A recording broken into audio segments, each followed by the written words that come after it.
Welcome to the deep dive. Today, we're getting into the story of Paul Kagame. Right. President of Rwanda since 2000, Yeah. former military leader, a really pivotal figure. Absolutely. And the central question, I suppose, for this deep dive is he this visionary leader who's transformed Rwanda or, well, more of an authoritarian strongman? It's a question a lot of people ask. We've looked at sources covering, his rise, the genocide, and its aftermath, his policies inside Rwanda. The role in the continent and, yeah, the controversies, too. hmm The mission here is really to pull like the key insights so you can get a handle on this very complex individual and form your own view. Okay, so let's start at the beginning. His early life. Crucial context. Yeah. Born 1957, Tutsi family, politically prominent background, actually. But they didn't stay in Rwanda long. No, they fled to Uganda when he was just 2. This was 1959, amid rising ethnic tensions. So he spent decades, really, as a refugee in Uganda. That must have shaped him profoundly. Undoubtedly. Yeah. And it's in Uganda he met Fred Rwigema. They both ended up joining Yoweri Museveni's National Resistance Army, the NRA, in the 1980s. Why the NRA? What was the goal there? Well, partly to gain military experience, but also fundamentally to find a way to address the terrible situation of Rwandan refugees. They needed leverage, skills. And Kagame played a key role in the NRA's success in Uganda. Oh, absolutely. He became a senior intelligence officer after their victory in '86. And straight after that, really, he co-founded the Rwandan Patriotic Front, the RPF. With the goal of Liberating Rwanda. Taking it back from the Hutu-dominated regime that was in power then, he was central to planning the RPF's military strategy. So the RPF launches its first attack. When was that? October 1990. Interestingly, Kagame was actually in the U.S. at the time, doing military studies. So he wasn't initially leading the charge. No, but Fred Rwigema was killed very early on. Kagame had to rush back, take command. And under his leadership, the RPF started making significant gains. Leading up to a ceasefire in '93. That's right. So you see this arc from refugee to a pretty effective military commander. Then comes April 1994, the event that changes everything. The assassination of President Habyarimana, it just unleashed, well, hell, the genocide against Tutsis and also moderate Hutus. The numbers are just staggering. Around 800,000 to 1 million people killed. In about 100 days. It's almost incomprehensible. And Kagame, leading the RPF, what was their response? His focus was clear: stop the genocide. Mhm. His strategy involved more protracted artillery attacks rather than huge frontal assaults. Why that approach? Seemed geared towards minimizing RPF losses while still applying pressure and weakening the genocidal forces. It worked. I mean, they retook Kigali in July '94. Effectively ending the genocide. Yes, but the country was just devastated. Infrastructure gone, population traumatized, impoverished. An almost impossible situation to govern. Right. They formed a transitional government, a Hutu president, Pastor Bizimungu, but Kagame was vice president and minister of defense. And it was pretty clear who held the real power. Oh, yeah.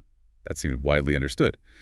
Then, fast forward to 2000. He formally becomes president. And launches this ambitious project of rebuilding Rwanda. He really did. The focus initially was peace, reconciliation. You had things like the Gakaka courts, the traditional justice system, trying to deal with the sheer volume of cases from the genocide. Those courts had their own controversies, didn't they? They did, yeah. Concerns about fairness, due process in some cases. But alongside that, he launched Vision 2020. The economic plan. Exactly. To transform Rwanda into a knowledge-based, middle-income country. Huge focus on, like, human capital, technology. And the results on that front, they seem quite striking. They really are, statistically.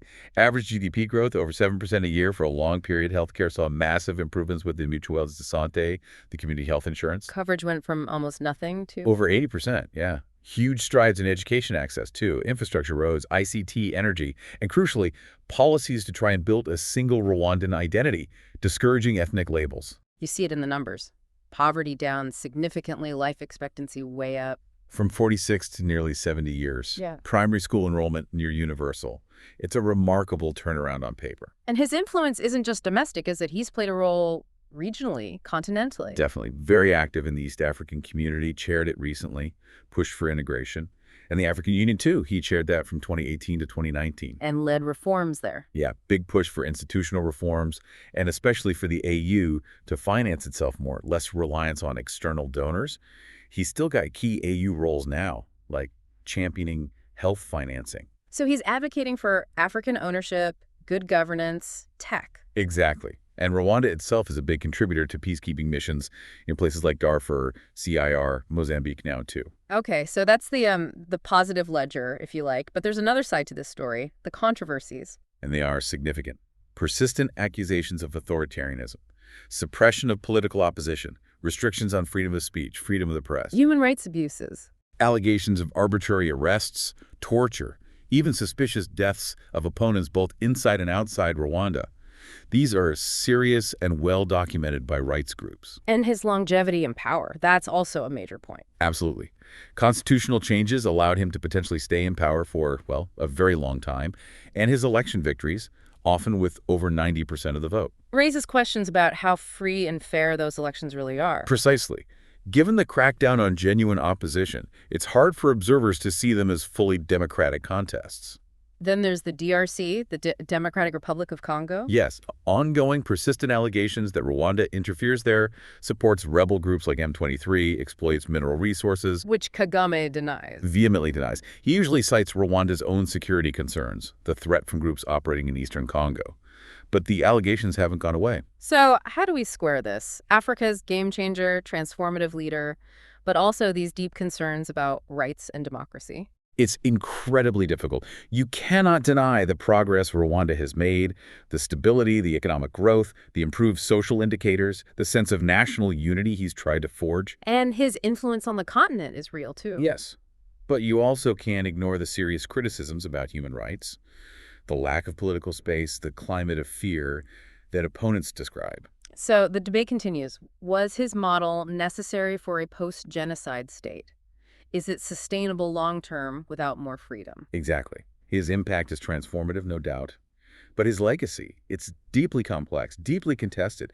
Rwanda's rebirth story is completely intertwined with these controversies about how it was achieved. You really need that balanced view to even begin to understand him. Absolutely essential. Okay, so on that complex note, maybe a final thought for you, the listener. When you look at Rwanda's journey, this incredible recovery, but also the methods used, what do you think are the fundamental trade-offs? That tension between stability, development, and individual freedoms, especially in nations trying to heal from profound conflict, something to really mull over. Thanks for exploring this deep dive with us.